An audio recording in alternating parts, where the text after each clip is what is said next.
وَلَقَدْ يَسَّرْنَا الْقُرْآنَ لِلذِّكْرِ فَهَلْ مِن مُّدَّكِرٍ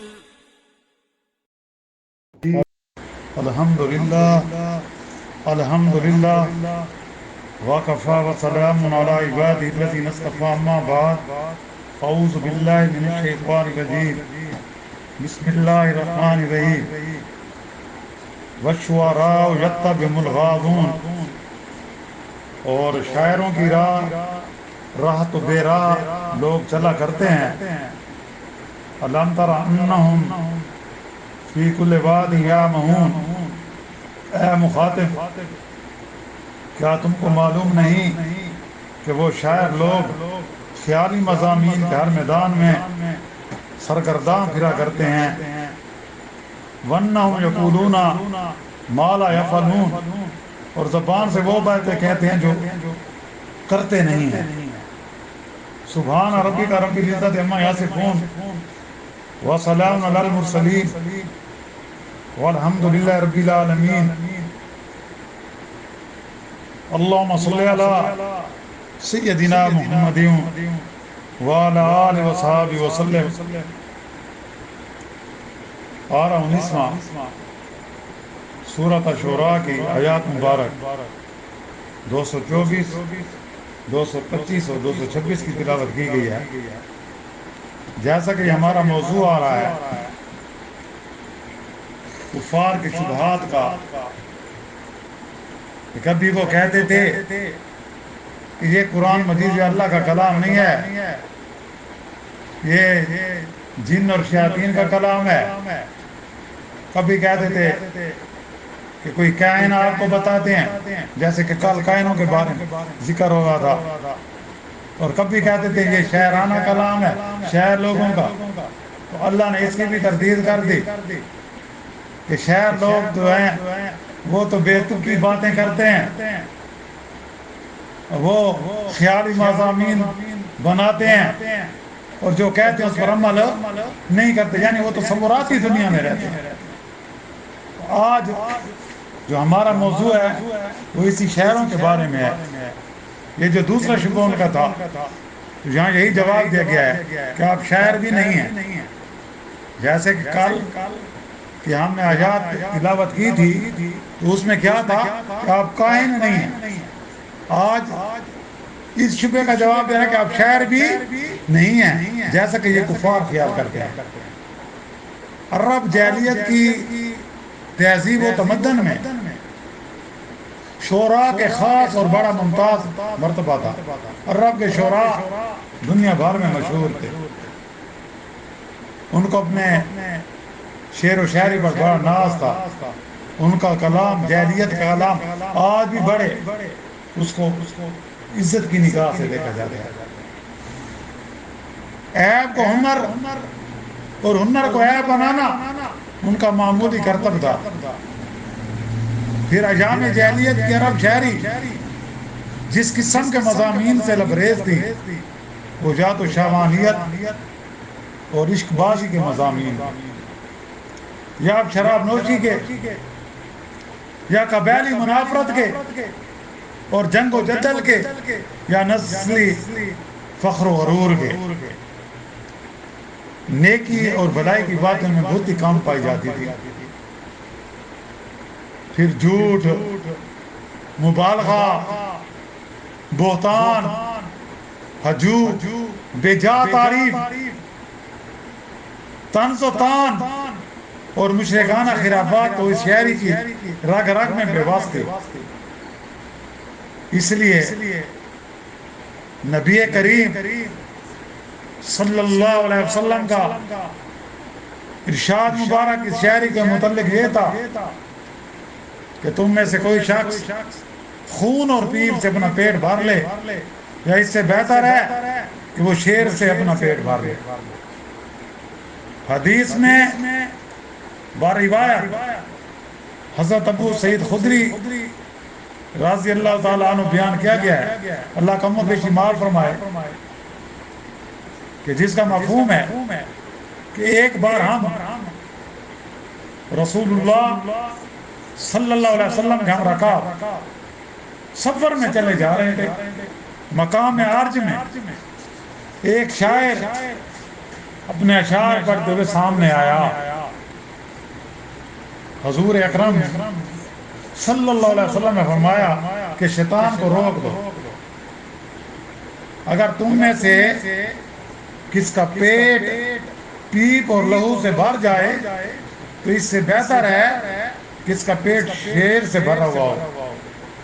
ایک بات یہ آپ کو واضح کر دوں، یہ ایسے شہر جو کہ بد اخلاق قسم کے ہوں شاید شیر پڑے جائیں. ویسے تو آپ سلم کی منقبت میں آپ نے حضرت احسان بن ثابت دربار نبی کے شاعر تھے، آپ نے ان کی تعریف کی اور بعض موقعوں پر آپ ان کو کہہ فرماتے تھے کہ ان کو جواب دو کفار کو شعر و شاعری میں، یعنی کہ ایسی شعر و شاعری سے منع نہیں کیا گیا جس میں بد اخلاقی نہ ہو، جس میں شرک نہ ہو، جس میں یہ نفرت امیز چیزیں نہ ہوں. جو دین کے مطابق شاعری ہو اسلام اس سے منع نہیں کرتا. اس کی مثال حسان بن ثابت رضی اللہ تعالیٰ عنہ ہے. تو کفار مکہ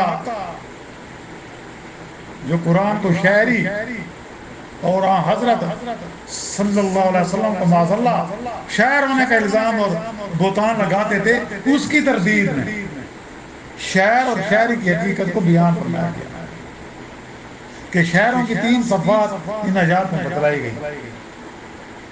ایک یہ کہ شاعروں کی پیروی وہی لوگ کرتے ہیں جو بدراہ ہوتے ہیں، اور اس کی مثال آج بھی ہم دیکھ لیں کہ وہ لوگ جن کے اشعار عشقیہ ہوتے ہیں، فضول قسم کے ہوتے ہیں، تو ان کو بدراہ لوگ آج بھی فوقیت دیتے ہیں.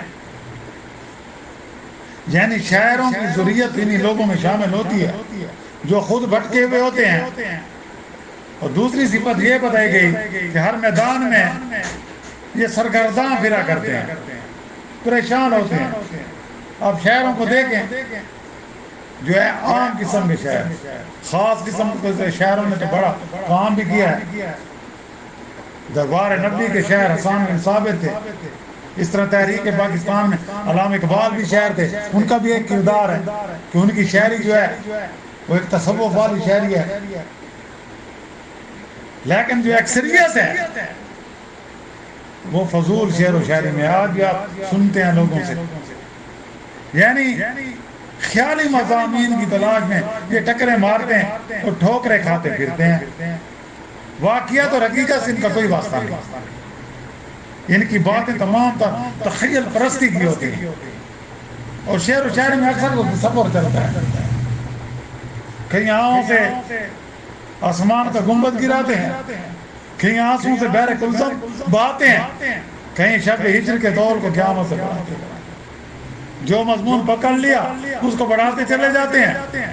کسی کی تعریف کی تو آسمان پر چڑھا دیا، اور کسی کی مذمت کی تو ساری دنیا کے عیب اس میں جمع کر دیا.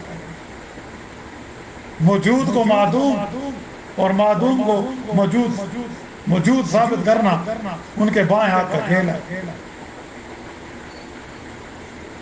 کبھی اپنے معشوق کو چاند سے تشبیہ دیتے ہیں، کبھی سورج سے دیتے ہیں.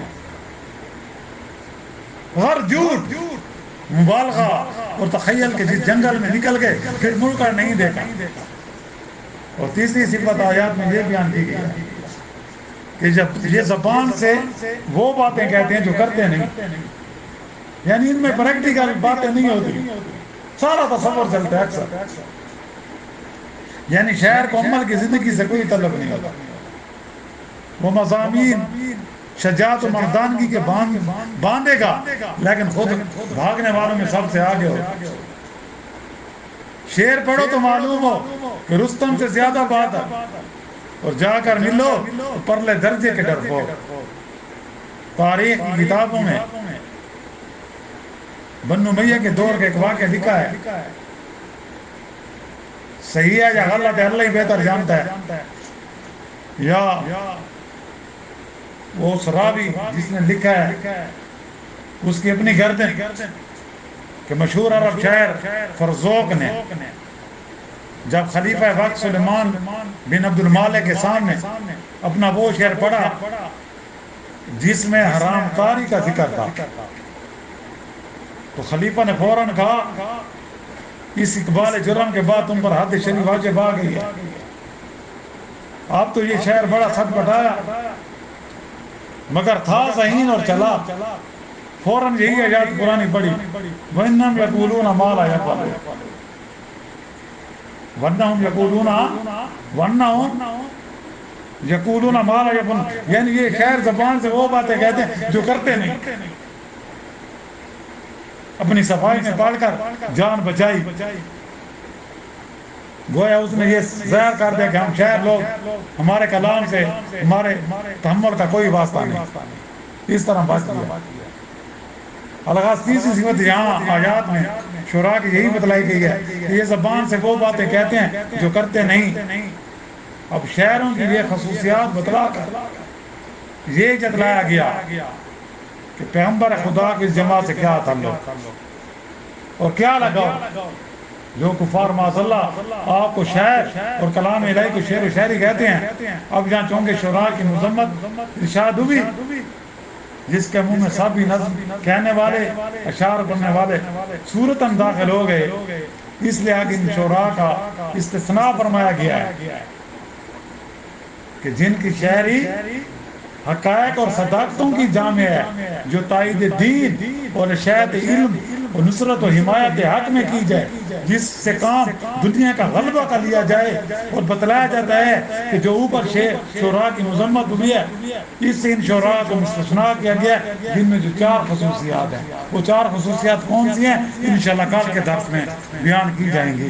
وآخر دعوانا ان الحمدللہ رب العالمین۔ اللہم صلی علی سیدنا محمد وعلى آله وصحبه وسلم۔